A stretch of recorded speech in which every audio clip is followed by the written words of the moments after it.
The other game in the SEC that is extremely notable is LSU traveling to Tuscaloosa to take on the Crimson Tide, 6:30 p.m. on CBS. You can just settle in on CBS all afternoon. You'll be just fine. Guys, this feels like a legacy game for Brian Kelly, does it not? I mean, he's found he's found a way to lose just about every single big game in his career. Had it rolling at LSU last year, there was a chance that they could go to the college football playoff, and then they fell apart late. They lose to Texas A&M. They lose. They get clubbed by Georgia in the SEC championship game. If he's going to shake that moniker trade, it feels like he's got to come out and win this one. It's a close game on the road, but this is the kind of game that if you're going to be that program that takes that next step, that's backing up all the talk, all the smack talk you're doing in the recruiting rooms and on the trail, you got to win this one. It feels like the exact same thing we were saying about Texas A&M a few weeks ago, doesn't it? When they were going into their game against Alabama, like vulnerable team. LSU's on the road, obviously, so they don't get the benefit of being at home. But if you're gonna beat Bama, if you're gonna knock off the King of the West and cement yourselves, and quite frankly, if Brian Kelly wins the West again, they've cemented themselves Yeah. as the power. The road to the Atlanta goes through Baton Rouge at that point. You got to win this one. You have to beat Bama while it's down.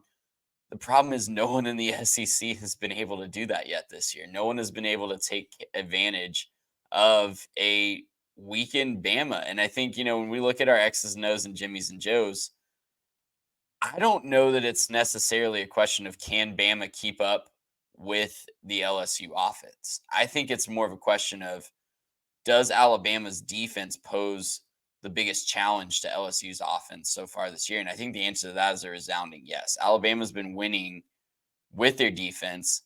We saw with Tennessee jumped out to a lead.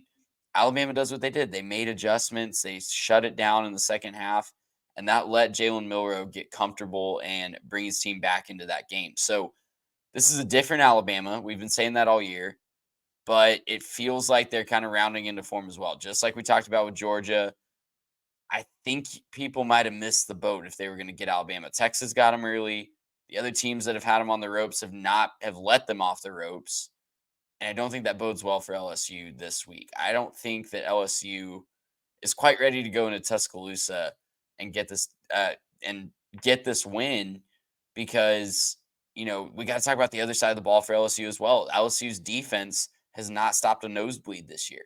You're telling me that Nick Saban has not been salivating and Tommy Rees has not been salivating at a game plan with this LSU secondary? Like anytime they've gone up against a relatively formidable passing attack, it has not looked good for the Tigers. So I'm not confident in LSU's ability to outright win this game in Tuscaloosa. I think Alabama's going to win this one and cement themselves, make a statement that the SEC West still runs through Tuscaloosa.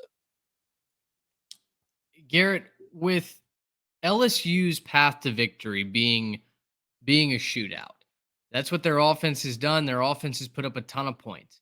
Alabama's offense at times has risen to that challenge, but like is not, more often than not, this is not an Alabama team that's going to win when you've got to score 40 points, right? Jalen Milroe has certainly improved. He's had his flashes. Boy, against A&M, it looked like they could score 40 points. But if Alabama is to win this game, you feel like it has to be a defensive game over a shootout, right? Yeah, no, Alabama doesn't want to get in a track meet with LSU. If they're in a track meet, this is a loss, and it's not going to be that pretty. Look at what LSU is bringing to the table, right? The one thing that I think we can acknowledge is of all the teams that Bama's played this year, LSU is bringing in by far the most talented offense, I think, by a mile that they're going to see, right? It's multiple guys who've been getting it done all year. I think Jaden Daniels is an absolute star. You look at Malik Neighbors, but Brian Thomas Jr. as well. Those two guys have combined for over 1,700 yards and 20 touchdowns this season. These guys are, just doing what they want to. Both of them average over 17 yards a catch. These guys are studs. That's all that it is.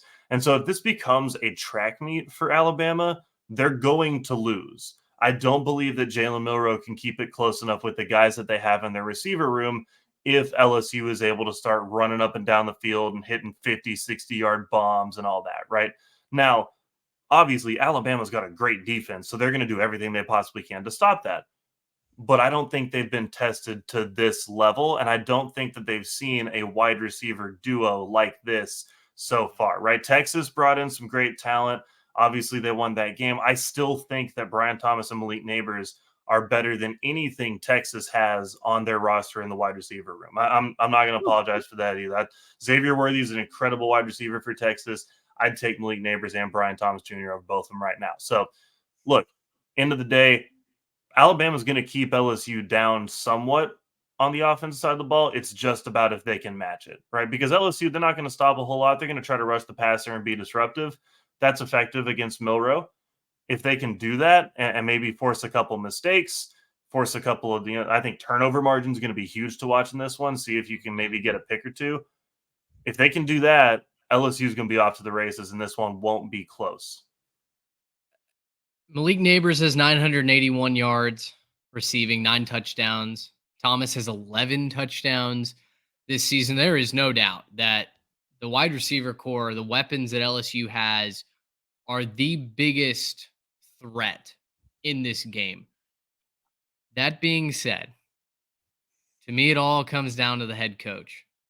And the advantage there is with the Crimson Tide. This is a home game for Alabama at night. You talk about folks getting lubed up, the libations flowing. Alabama does not have a problem showing up to games when the opponent matters, right? When the opponent's got a little number next to their name.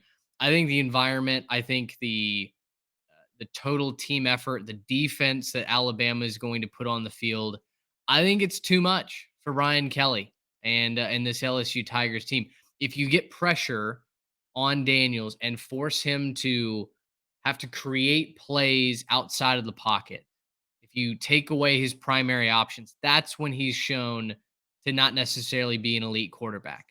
If you make him be a quarterback, it's if you take away that first and second read, right, and you have a safety, if you have 2 deep safeties, that has been the challenge for LSU. Caleb Downs, he's only a true freshman, but he's already one of the best in the country. For that reason, guys, I'm going to roll with Alabama minus the 3. Give me the home team, the better defense, the far better defense. This is my textbook. What am I looking for? What's the word I'm looking for? Grading scale. Alabama at home. Give me the Tide minus the points. Yeah, far be it from me to put hard-earned American currency on Brian Kelly. I'm taking Alabama as well. Rubric. That's what I was looking for. There we go. There it is.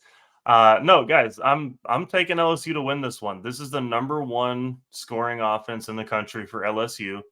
And I think that they're going to show up and play well. I think that they're going to be amped for this game. They kind of have this like being the bad guy thing. That's just what LSU is. They like walking into somebody else's house, being the bad guy, getting the booze and throwing it right back in your face. The players love it. The fans love it. Everybody loves this. This is LSU's DNA. And nowhere do they love doing that more than Tuscaloosa, Alabama. I think that you're going to have an amazing game from Jaden Daniels. I think you're going to have a couple amazing games from those receivers. I'm going to pick LSU to win this one. So I'm taking them plus the 3, but I'm going to take them outright.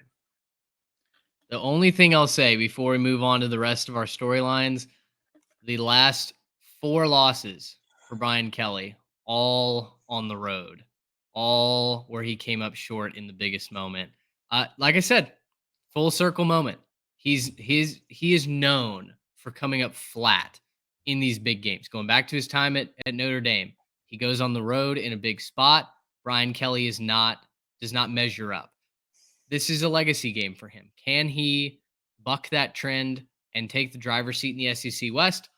We'll see. Let us know what your thoughts are at 3TechPod on all of our socials for that. Gracious him. How about that?